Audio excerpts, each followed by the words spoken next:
Doctor Manisha Sharma ji. Radhe Radhe महाराज जी। महाराज जी, आज से 3 वर्ष पूर्व जीवन में एक भारी विपत्ति आई जिससे हम निकल नहीं पा रहे थे। फिर शिव जी की कृपा से आप हमारे जीवन में आए, उन्हीं की कृपा से आज हम आपके समक्ष बैठे हैं। महाराज जी, इस संसार में हर प्राणी के जन्म एवं मृत्यु की तिथि एवं समय विधाता ने पहले ही रच रखा है। फिर यदि कोई आत्महानि करता है बहुत तो इसे दुर्गति पाप होती है, क्यों मानते हैं? बहुत दुर्गति होती है। क्यों? क्योंकि आपका शरीर प्रयोग करने का अधिकार है, शरीर को नष्ट करने का अधिकार नहीं, ना भारतीय कानून में ना भागवतिक कानून में।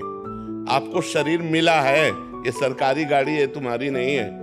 इससे परमार्थ की यात्रा करके भगवत प्राप्ति कर लो या बुरे आचरण करके नरक प्राप्त कर लो, इसके लिए तुम स्वतंत्र हो, लेकिन इसको नष्ट नहीं कर सकते। अगर इसे नष्ट करने की चेष्टा की तो भारतीय कानून भी तुम्हें बंदी बना लेगा और सरकारी जो भागवतिक कानून है वो तो तुम्हारी दुर्गति हो ही जाएगी। आत्महनन गति जाए, आत्म में बहुत बड़ा पाप है, ऐसे नहीं करना चाहिए।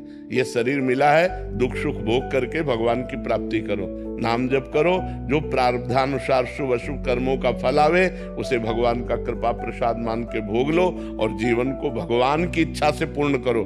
अपनी इच्छा से पूर्ण करोगे तो आत्महत्या मानी जाएगी। महाराज जी, ये पूछना चाहती हूँ कि यदि कोई आत्महानि करता है तो ये भी तो विधाता ने ही रचा है। नहीं नहीं, ये विधाता ने नहीं रचा, ये मन ने रचा है, ये मन ने रचा है। जो पाप कर्म किए जाते हैं वो निगेटिव चिंतन पैदा करते हैं, नकारात्मक सोच पैदा करते हैं, वही डिप्रेशन में ले जाते हैं और वही सुसाइड का प्रेरणा करता है। आप गुप्त रूप से पाप करते रहो, आपका मन ही आपको दंड देगा, आपका मन ही बोलेगा फांसी लगा लो, आपका मन ही कहेगा गोली मार लो, आपका मन ही कहेगा जहर खा लो, आपका मन ही कहेगा रेल की पटरी में लेट जाओ, क्योंकि तुमने पाप कर्म किया। पाप कर्म के कारण तुम्हारी आयु क्षीण हो गई और वो अधोगति को प्राप्त हो रहा है। ये भागवतिक विधान नहीं होता, अकाल मृत्यु भागवतिक विधान नहीं होता, आत्मा भागवतिक विधान नहीं होता। ये हमारे कर्मों का विशेष फल होता है। कोई महान अपराध, महत अपराध बन गया जिससे आत्मा का योग लगा। लेकिन महाराज जी, यदि कोई खुद को बेगुनाह साबित करने के लिए कर लेता है, उसका पूर्व पाप है। ऐसा नहीं, बेगुनाह साबित करने के लिए हम आत्महत्या नहीं कर सकते। बेगुनाह साबित करने के लिए हमने अपना प्रयास किया, इसके बाद अगर हमें दंड मिलता है तो उस पाप का दंड मिलता है जिसका हमने भोग नहीं भोगा। कोई गुप्त पाप है और वो पूर्व का पाप, अभी हम अपराधी नहीं हैं लेकिन मुझे सजा मिल रही है तो मेरे पाप का ही फल भोगने को मिल रहा है, अन्य नहीं। मुझे चाहिए आत्महत्या ना करके उस दंड को स्वीकार करके हम भोग ले, चाहे भले फांसी क्यों ना मिले, तो हमारा पूर्व का सारा पाप नष्ट हो जाएगा, हमें भगवान की कृपा प्राप्त होगी। हमें आत्महत्या करने का अधिकार कदापि नहीं, किसी भी परिस्थिति में नहीं है। शास्त्र ऐसी आज्ञा नहीं करते, नहीं, कदापि नहीं। अगर आप निर्दोष हैं और फिर आपको सजा मिलती है, आपको दंड मिलता है, तो आपके उस पाप का फल है जो कोई पाप नहीं जानता। आपने वो पाप किया और कोई जानता नहीं, उसकी कोई प्रायश्चित नहीं, उसकी कोई सजा नहीं, वो पाप आकर के आपको यहाँ निर्दोष स्थिति में दंड प्रदान कर रहा है। एक हम आपको कथा सुनाते हैं, प्रगट की है, उसे कथानक रूप में कहा गया। एक स्वर्णकार था, वो बहुत बेईमानी से सोने का काम करता था, मिलावट करके असली सोना रख लेना और नकली बना करके देना, ऐसा।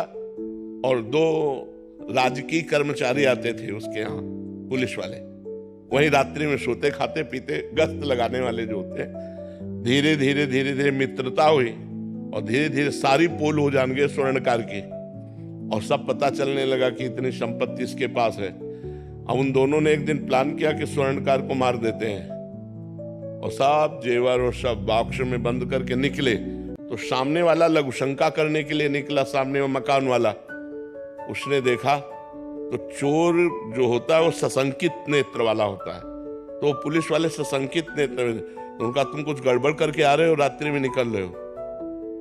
तो उनका जाओ तुम अपना काम करो।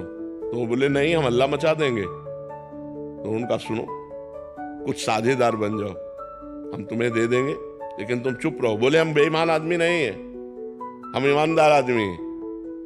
और वो लड़ गया। जब लड़ गया तो उनको केस बनाने में देर न लगी, वो बक्सा उसके पास रख दिया और तुरंत हल्ला मचा दिया और कहा इसने स्वर्णकार को मारा है, स्वर्ण लिए जा रहा था, मैंने गिरफ्तार किया। पूरा का पूरा केस उसके ऊपर आ गया। अब उसको बंदी बना लिया गया। गवाही पुलिस वाले कि इसको हमने घर से निकलते देखा है और ये बॉक्स उसकी चोरी का है और इसने स्वर्णकार को मार दिया, और केस पुलिस वालों ने किया था। और ठोक दिया सामने वाले के। अब जब जज के सामने पेश किया गया तो सारी साक्षी उसी के खिलाफ थे, जो सत्य आदमी था।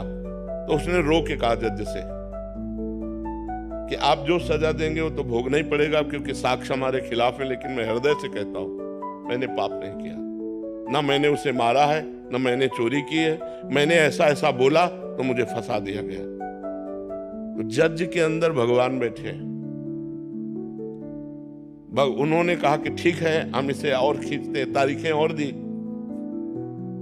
और एक दिन एक आदमी जो ऐसे ही फुटपाथ में मर गया था, उसके साथ उस जिसके साथ मुकदमा चल रहा था, सत्य आदमी को, उसको पुलिस वालों को साथ दिया कि आप इसका अंतिम संस्कार कराएं। जब अंतिम संस्कार करने के लिए गए तो एकांत में कहा कि देखा, कह रहा था हमारी बात मान जाते तो कुछ हिस्सेदार बन जाते और आराम से मौज लेते।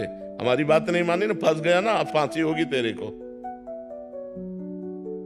और उनके जो सत्य आदमी था उसके पास वो वीडियो बनाने वाला कैमरा लगा दिया गया था।